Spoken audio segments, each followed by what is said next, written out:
Breaking news మాజీ MLA Vallabhaneni Vamsi remand రిపోర్టులో సంచలన విషయాలు ప్రస్తావించారు పోలీసులు. సత్యవర్ధన్ను చంపాలన్న ఉద్దేశంతోనే కిడ్నాప్ చేసి చిత్రహింసలు పెట్టారన్నారు. వంశీ ఆయన అనుచరులు రాత్రంతా టార్చర్ పెట్టారని, అతడి ప్రైవేట్ పార్ట్స్ పై తన్నారని చెప్పారు. ముందుగా విజయవాడలో సత్యవర్ధన్ను కిడ్నాప్ చేసి భయపెట్టారన్నారు. గన్నవరం టీడీపీ ఆఫీస్ పై కేసును వెనక్కి తీసుకోవాలని బెదిరించారని, అఫిడవిట్ పై సంతకాలు కూడా చేయించుకున్నారని తెలిపారు పోలీసులు. ఆ తర్వాత కోర్టుకు తీసుకెళ్లి తప్పుడు వాంగ్మూలం ఇప్పించారన్నారు. అంతేకాదు ఆ స్టేట్మెంట్ కు కట్టుబడి ఉండకపోతే సత్యవర్ధన్ కుటుంబ సభ్యుల్ని చంపేస్తామని వార్నింగ్ ఇచ్చారన్నారు.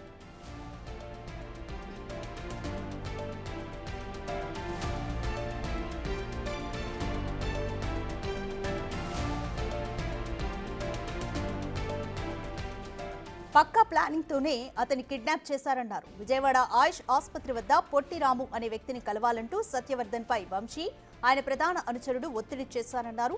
సత్యవర్ధన్ అక్కడికి వెళ్లగానే కారులో ఎక్కించి హనుమాన్ జంక్షన్ కు తీసుకెళ్లారన్నారు.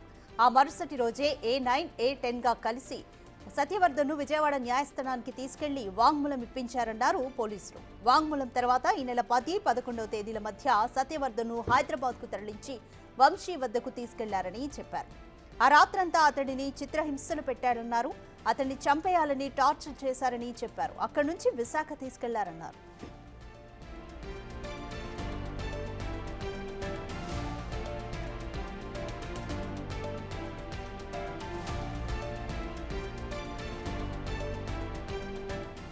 ఈ నెల 12న సత్యవర్ధన్ ను A11 కు చెందిన ఎండాడలోని ఓ ఫ్లాట్ లో ఉంచారన్నారు.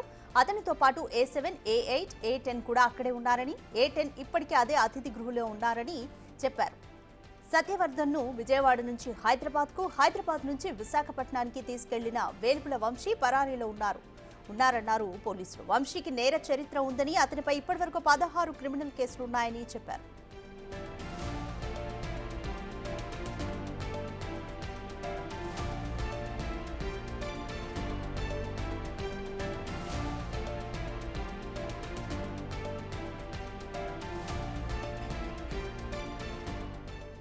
వల్లభనేని వంశీ రిమాండ్ రిపోర్టులో ఇంకా సంచలన విషయాలని ప్రస్తావిస్తున్నారు పోలీసులు. సత్యవర్ధన్ను చంపాలన్న ఉద్దేశంతోనే కిడ్నాప్ చేసి చిత్రహింసలు పెట్టారన్నారు. వంశీ ఆయన అనుచరులు రాత్రంతా టార్చర్ పెట్టారని, అతడి ప్రైవేట్ పార్ట్స్ పై తన్నారని చెప్పారు. అయితే ముందుగా విజయవాడలో సత్యవర్ధన్ను రాము అనే వ్యక్తిని కలవాలంటూ పిలిచి కిడ్నాప్ చేసి భయపెట్టారన్నారు. గన్నవరం టీడీపీ ఆఫీస్ పై కేసును వెనక్కి తీసుకోవాలని బెదిరించారని, అఫిడవిట్ పై సంతకాలు కూడా చేయించుకున్నారని పోలీసులు చెప్పారు. ఆ తర్వాత కోర్టుకు తీసుకెళ్లి తప్పుడు వాంగ్మూలం ఇప్పించారన్నారు. ఇక అంతేకాదు ఆ స్టేట్మెంట్ కు కట్టుబడి ఉండకపోతే తమ కుటుంబ సభ్యుల్ని కూడా చంపేస్తామని సత్యవర్ధన్ బెదిరించినట్లుగా చెప్పారు.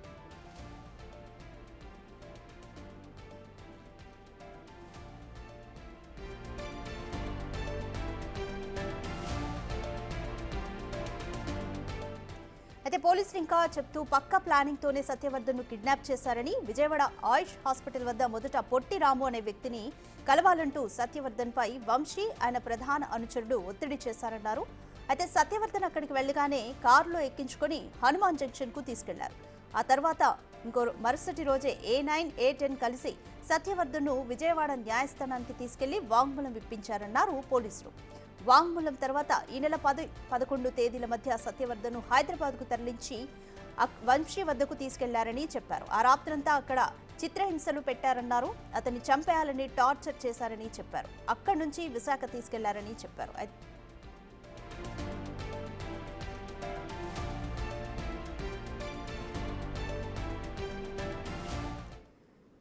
మాజీ ఎమ్మెల్యే వల్లభనేని వంశీ రిమాండ్ రిపోర్టులో ఇంకా పోలీసులు సంచలన విషయాలు బయటపెట్టారు.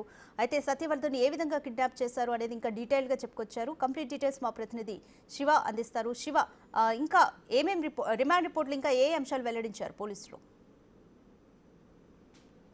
మొత్తం మీద చూసుకుంటే వల్లభనేని వంశీ రిమాండ్ రిపోర్ట్లో ఆసక్తికరమైన అంశాలు నిజంగా చెప్పుకోవటానికి చూడటానికి కూడా విచిత్రంగా ఉన్నాయి.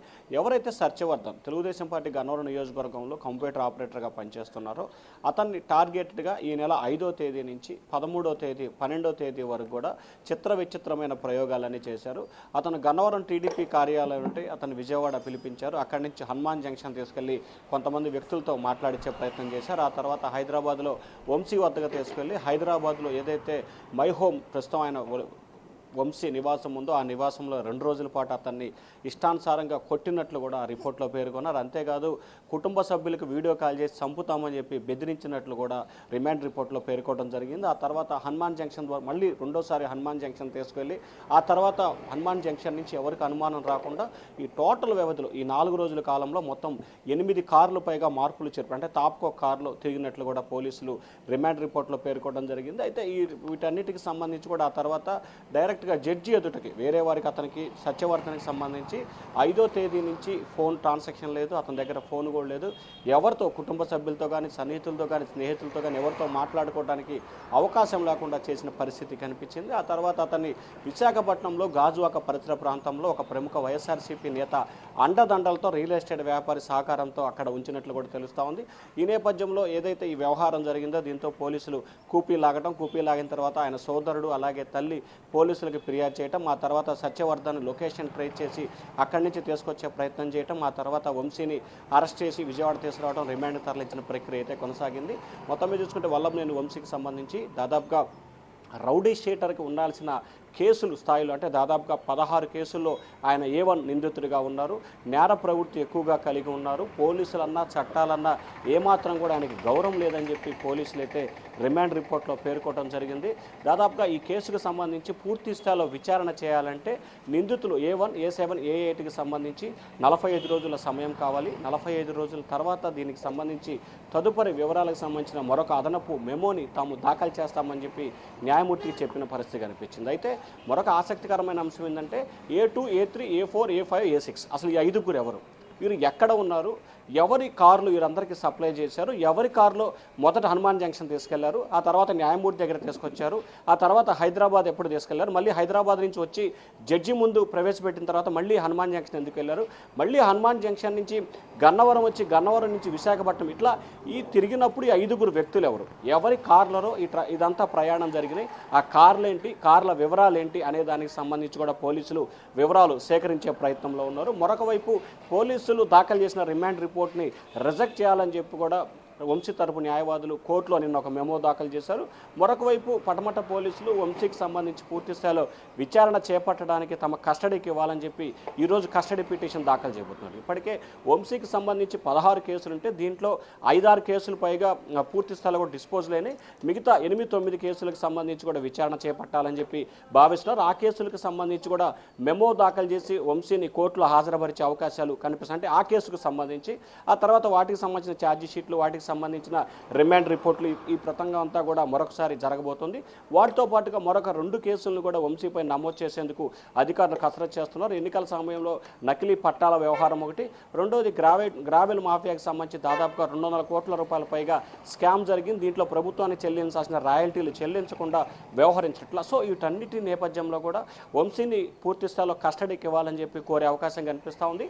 మరికొద్దిసేపట్లోనే విజయవాడ న్యాయస్థానం ఎదుట వారు ఒక మెమో దాఖలు చేశారు. దానిపై ఈరోజు మళ్ళీ వాదనలు జరిగే అవకాశం కనిపిస్తూ ఉంది. ఆ తర్వాత కస్టడీ పిటిషన్ మెమో డిస్మిస్ కనుక కాకపోతే మళ్ళీ వెంటనే బెయిల్ పిటిషన్ వేసే అవకాశాలు కనిపిస్తున్నాయి. సో మొత్తం మీద చూసుకుంటే వల్లభనేని వంశీ వ్యవహారానికి సంబంధించి అనేక రకాల ఆసక్తికరమైన అంశాలని బేరేజ్ వేసుకొని కోర్టులో అయితే రిమాండ్ రిపోర్టు దాదాపుగా 11 పేజీల రిమాండ్ రిపోర్ట్ని పోలీసులు దాఖలు చేశారు. రాధిక. Thank you Shiva.